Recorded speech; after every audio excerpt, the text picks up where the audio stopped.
Puluhan bus lintas daerah diperiksa Balai Pengelola Transportasi Darat, BPTD, kelas 2 Sulsel, di Terminal Daya, Makassar pada Kamis, 20 Maret 2025. Pemeriksaan menyasar bus antar kota dalam provinsi, AKDP, maupun antar kota antar provinsi, AKAP.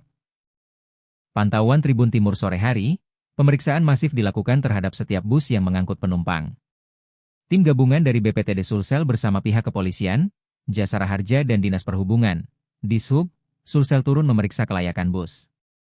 Pemeriksaan mulai dari kelengkapan administrasi bus tersebut, surat izin mengemudi bagi sopir, kartu ujikir, kartu pengawasan.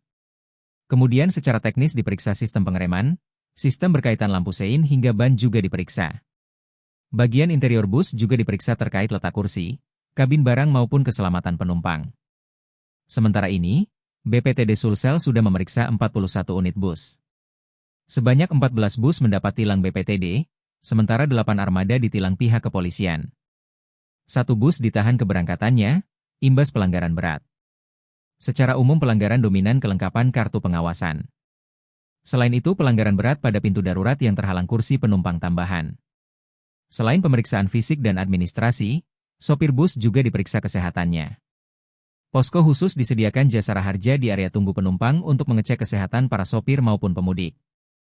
Mereka bisa mengecek kolesterol, gula darah, asam urat, tekanan darah.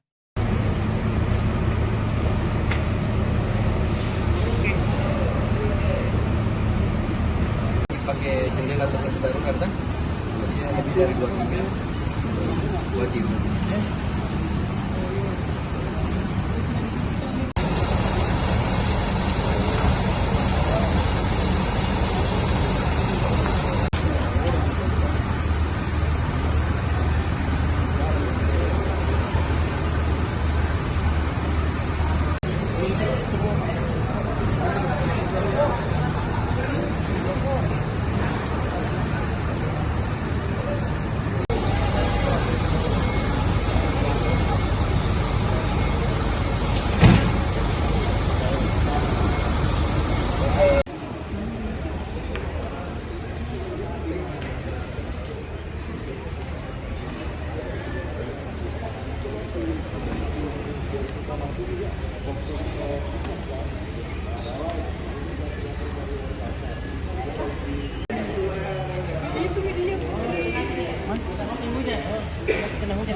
Terkait dengan angkutan penumpang yang ada di Terminal Daya.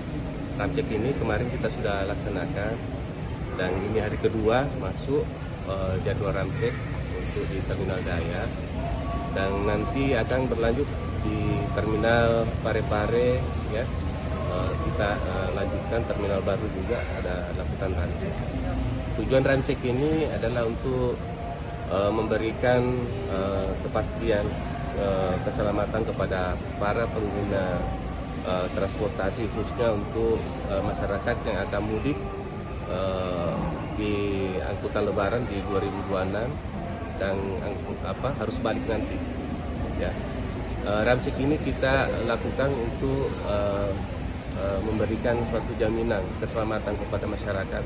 Tentu dalam Ramcek ini tim yang sudah kita tunjuk untuk melaksanakan pemeriksaan baik administrasi maupun untuk teknis kendaraan. Jikalau di lapangan ada ditemukan nanti permasalahan ya sesuai dengan temuan ya tentu kita akan teruskan kepada pemilik kendaraan atau operator kendaraan. Pak, itu sudah bagaimana Pak aturannya? Ya, kita turut dalam kegiatan Ramcek selama 2 hari ini yang kita periksa kalau dari sisi Jasara Harja yaitu kepastian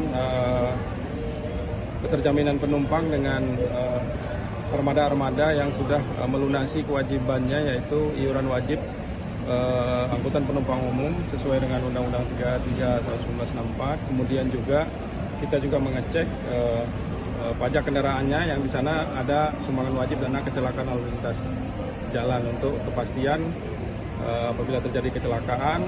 Kedua, jenis keterjaminan tadi itu kita pastikan keterjaminannya. Kemudian untuk dalam kegiatan ini juga kita menyediakan pelayanan kesehatan gratis untuk kru angkutan dan para penumpang dalam sebelum berangkat bisa mengecek kesehatannya melalui dokter yang sudah kita sediakan, juga obat-obatan kita sediakan juga. Bisa disampaikan aturan pemberian sumbangan. Kalau untuk santunan kecelakaan lalu lintas jalan untuk angkutan umum itu sesuai dengan Undang-Undang 33 tahun 1994 kita menyantuni korban sesuai dengan tingkat fatalitas, yaitu meninggal dunia, luka-luka maupun cetak-cetak. Kalau untuk meninggal dunia kita santuni kepada ahli waris korban. Kalau untuk luka-luka kita sudah bekerja sama dengan hampir seluruh rumah. Download Tribun X sekarang, menghadirkan lokal menjadi Indonesia.